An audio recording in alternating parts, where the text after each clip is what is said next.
Hello, this is a extended deleted scene from Fatting Around with Matthew Kreklau, episode 6. I got into the ChatGPT a little bit, and I was reading the article. And me and my brother had a little impromptu discussion about Spider-Man. It was interesting. I left it in, but I didn't get to this deleted scene, so I wanted to get into more interesting, like what ChatGPT was actually like saying. I thought it'd be interesting to just include it as its own clip apart from the episode.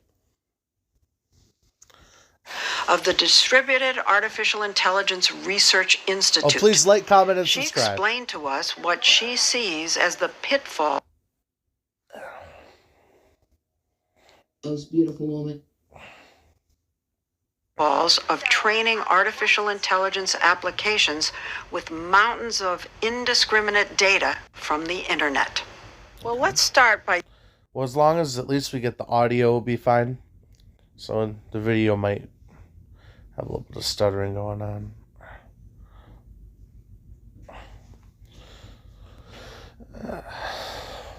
No, but just to talk a little bit about ChatGPT, in case you don't know what it is, it's that thing you like ask it to write you like a song about dogs. It could, write telling you a us song what about dogs. generative AI is. What does that mean? I haven't really thought about. So broadly speaking, thought much about using it myself. I could possibly use it to songwrite, but I think if I did, it would probably, come up with stuff that would be it wouldn't it would come up with stuff that wouldn't. I think it would come up with stuff if I took the time to actually write a song as opposed to just singing lyrics I got from ChatGPT. I think it'd be better quality if I just actually took the time to write a song, in my personal opinion. these are models that take in as input text mostly and output either images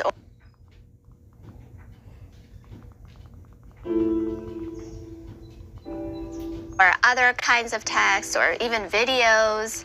The generative part means that they're kind of making up text as they go based on how they've been trained. And do all these generative AI systems just sop up everything they can from the internet? I mean, willy-nilly? So Please just still get the almost audio. all of them are videos. The generative part means that they're kind of making up text as they go based on how they've been trained. Okay.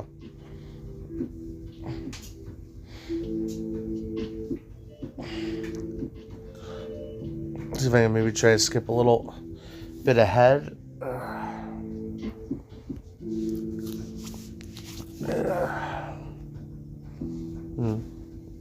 Do all these generative AI systems just sop up? Just sop up? Like you're mopping up liquid? What an odd... Leslie Shaw, she's like 150 years old. What an odd way to describe... Sop up? It'd definitely be worth it if I could at least get the audio going. I'll see if I can. Even if it's just a still of their face with some audio, it'd be worth it. But, man. Ethics team until 2020. She says she was forced out after she co-authored a paper highlighting the risks of certain AI systems.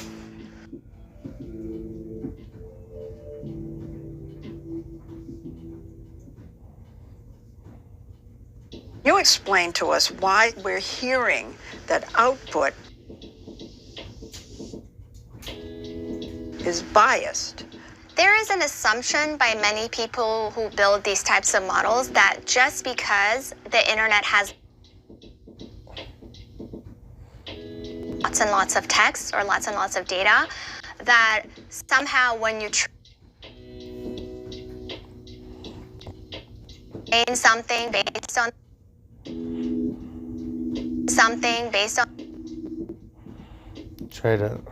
data, that somehow when you train something based on that why we're hearing that output is biased. There is an assumption by many people who build these types of models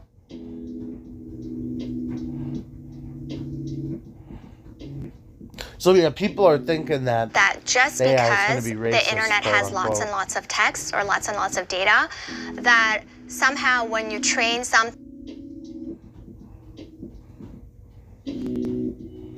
based on that internet, it will encode so many different points of views and That makes sense. See if I can try to just maybe so many diverse views, etc., right? And what we argue is that size doesn't guarantee diversity. There That's interesting. You think the size of the data pool are so would many make it more different ways diverse? in which people on the What the heck's she internet talking are about? bullied off of the internet. Okay. And now let's ask, which people are bullied off of the internet? We know women. Women are bullied off the internet? Harassed online all the time. We know people in underrepresented groups. Okay. And your point? There's no way that was the end of the video. I don't think that was the actual end of the video. I don't think there was much. I thought they were actually going to show like instances of like brought to, oh my gosh, literally brought to you by Pfizer. I thought they were going to show like actual images of it and like being racist. I guess not. Maybe in the article there's a couple examples. I think there will be. Let's see. Let's see. Either it does or it doesn't.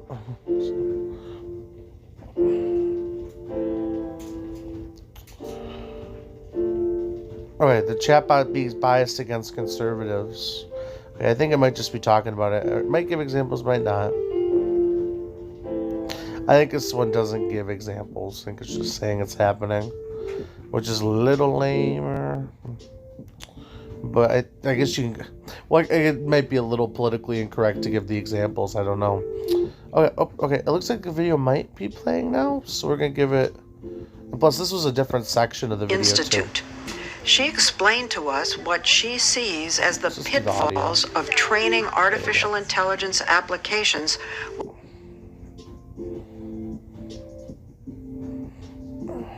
Oh.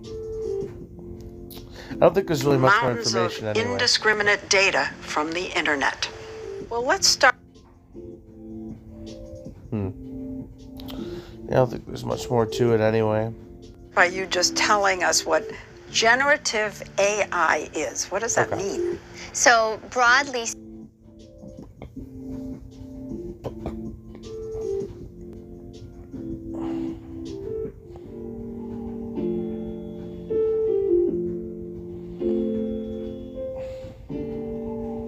speaking, these are models that take in as input text, mostly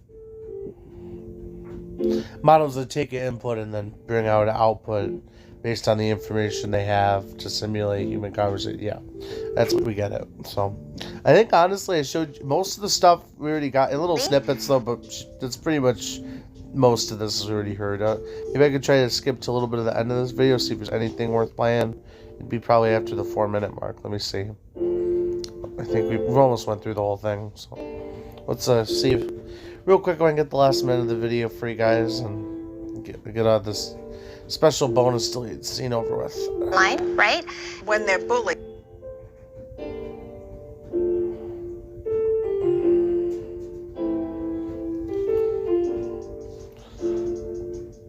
These models can be toxic, right? In so many different languages and so many different aspects, so many different tasks. Sometimes it's not Interesting. even clear. So actually, similar to social media platforms. Okay, so similar to how people can be toxic on social media, the platforms Do themselves. content moderations. They now have a lot of people that they. What point is she trying to make?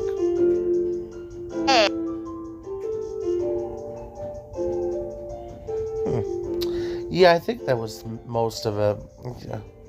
Yeah, there have only been like 10 more seconds. There's no way there's anything else. See if there's anything worth saying in the article. Instead, she contends there are many ways data on the internet can enforce bias, beginning with who has access to the internet and who does not. Okay. This produce outputs that are nonsensical, factually inaccurate, sexist, racist, or otherwise offensive. These negative outputs have not shocked her, the founder and executive producer of the Distributed Artificial Research Institution. But she's the main researcher on it. Interesting. But she's not shocked by it. Huh? That was the guy who did the AI is real guy from Google who got fired for that. He particularly did his whole college degree, like, I'm not sure if it was probably at least 4 years, but definitely at least 2 years, but probably 4 or more, was in AI bias, was his whole degree. So, just thought that was interesting. Well, I hope you guys have a wonderful day. Thanks for enjoying this fan around with Matthew Kreklau, episode 6 bonus scene.